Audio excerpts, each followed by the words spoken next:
nice and clean again. I reckon it's a couple of kilos lighter. Looking good. We'll just swap over the pre-filter, check the filter, and for halfway through the ride at Alice, that's literally it. Everything else, all good. So this is what happens when you give a nice room to adventure bike riders.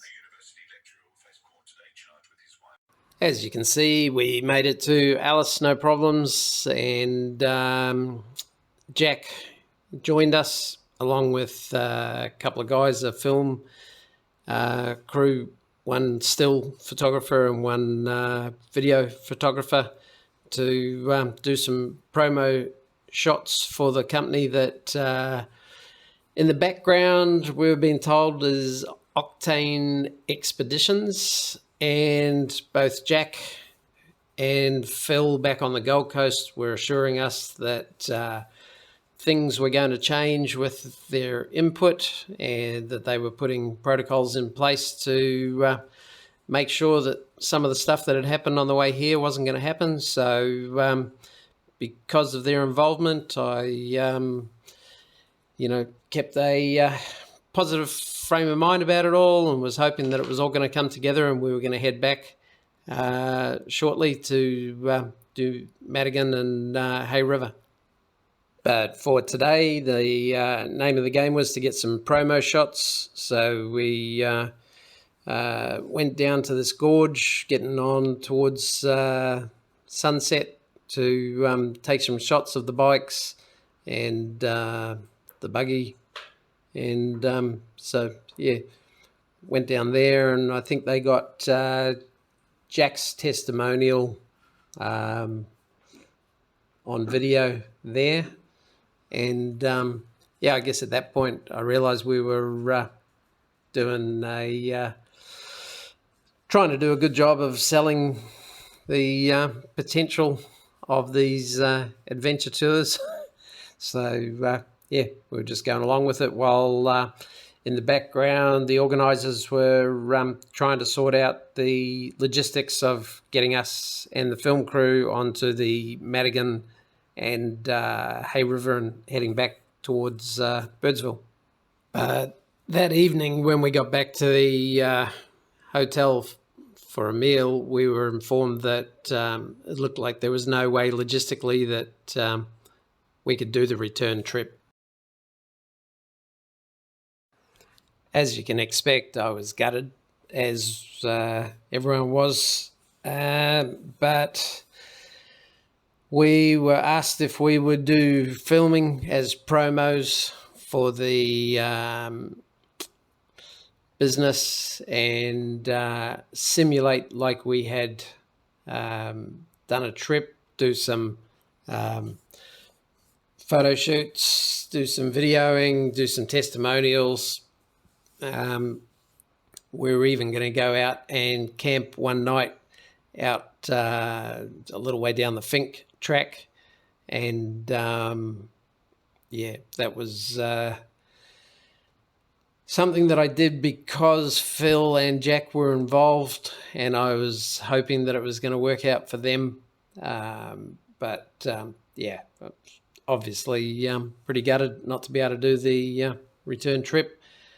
And I'm quite sure that Alice Springs is not an easy place to get everything that you would need for that. But we were assured that the convoy was going to be returning to the Gold Coast as planned, and that we would be dropped back to... me and my bike would be dropped back to where my ute was in Charleville, where I'd joined the group. So, you know, if you played along and I guess pretended or got filmed like we were doing a crossing, then at least we'd all get home and, yeah, live to do it another day. So I headed out on the bike and took some photos, which you're looking at there, and it's very hard not to take a good picture of the amazing 890 rally. And yeah, did that for a day or so, and then we went out to some features that the film crew had scouted out, and did some filming out there, and then came back again that evening. And I think that evening we did get shouted dinner. Alrighty, so Sven is gearing up to go back and do the half of the trip that we're not going to get to do. But Sven's manning up on his Kit 690.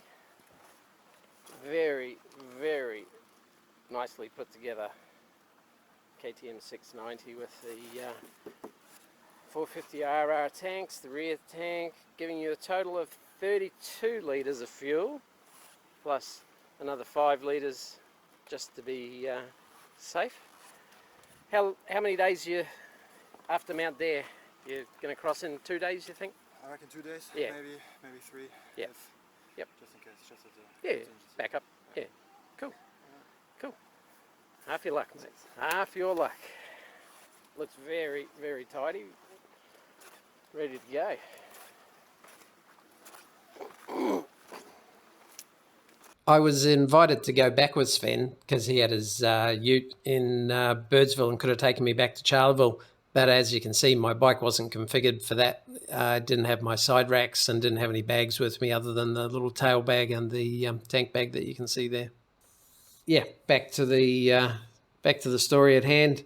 We then went out to do an overnight camp, and had a campfire and everything. And then the next day the film crew were leaving around lunchtime, so we were shooting in the morning, and came back over for breakfast, which was supposed to be bacon and eggs, but ended up being wraps and salad because it was a bit windy. And George then informed us that they would be going back to Melbourne and wouldn't be going back to the Gold Coast, and that we were on our own to get back. So in this video, I'm really trying hard not to complain about things, but how would you guys feel about being told what I was told? Or having someone suggest that you ride the 2,991 kilometres from Alice Springs home on a bike that you've configured for a two-way trip in the desert. You don't have any of your luggage or your racks. And, when I pointed out that my bike and my equipment and my riding gear and everything weren't what I would use for that, George said he would loan me a rain jacket and give me a couple of tubes. And, quite frankly, that just does not cut it. I don't know about you, but when I prepare a bike for a ride, I prepare it for that ride. I do longer than that when I go down to the Flinders, but our bikes are configured for that. I've got my bags with all my camping gear on, not two motorcycle equipment bags with all my stuff in it like I had along for this trip. So I was quite disappointed with that. And basically what that left us with was having to organise a flight back the next day.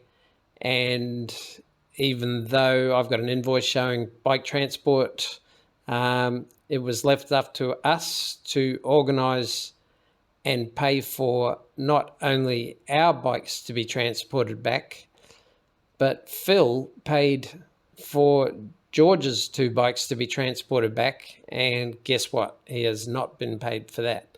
along with a whole bunch of things that Jack paid for on this trip. Flights for the film crew. Someone paid for alternators for the vehicles. And, you know, like, I'm just trying to present this as the facts. But when Johnny complained to George about the fact that he had to pay to transport his bike back because the only trailer now was going to take that stupid buggy back, he said, well, it's going to cost $1,000 to get it back. But, you know, when Johnny complained about it, he says, oh, we'll go your halves and you pay $500. Well, it only cost us $585. So where did the $1,000 come from that he, you know, so generously said he was going to do for half price? You know, Phil and Jack are out of pocket for this thing. They believed in it. We believed in them. And, you know, basically now I'm, let's call it 3,000 kilometres from home. And, you know, not only that, if we'd been told a few days earlier, we could have bought tickets at a better price, but now we had to buy tickets the next day. You know, to say that it left a bad taste in my mouth is an understatement of mammoth proportions. And the reason that I've been doing this series was, you know, in the first 3 or 4 parts to point out, you know, that it started as a normal ride. I was enjoying it. Have a look at part 4. It's all sand dunes and stakes and Popel's Corner, you know. But from part 5 on, I'm afraid it's become a negative thing. And I'm just trying to present the facts as they are. So, you know, you can draw your own conclusions about whether you think that this is someone that you would go on a trip with, but I would give it whatever the equivalent of Google negative 5 stars was. And, you know, that's part of the reason why. I mean, you know, it'd be a different thing if at the end of this, when they figured out that they couldn't take us back on the Madigan, and, you know, so we weren't doing that half of the trip, which, don't forget, we did pay for, you know, a double crossing. You know, they said, well, we'll look after getting you guys back to where we said we'd get you and your bikes back to. You know, I would have thought that that would be the minimum, but no. Short-sighted attitude towards it all was leaving it up to us, and you know, that resulted in some very expensive tickets home and my bike getting sent to Melbourne and then to the Gold Coast to get it back. So yeah, I don't know how to present this any other way than factually, and I'm, you know, trying to keep it as straight as I can, but those are the facts. I'm going to leave this series here and move on to rides that I actually enjoy thinking back on. And just in the background, if you haven't read the comments and everything on part 5, you know, I won't bore you, but I do have a video which is sitting in my scheduler, which I go over all of the replies to everything there that came up, including heaps of screenshots and lots of details about things. I'm just personally hoping that, you know, this is the end of it and we don't ever have to talk about it again. But for anyone who's listened all this way through, thanks for your patience. And like I say, if you do need to, you know, make sure that you're not going to do a trip with these guys, they've identified themselves in part 5's comments. Go in there and have a look and, you know, make your own decision. But I wouldn't rest easy unless I pointed out that, you know, getting left in the lurch at the end of this, you know, isn't something that I would wish upon anyone. So, yeah, thanks for that. And, you know, next ride report and videos will be back to my normal. Thanks for listening. Cheers.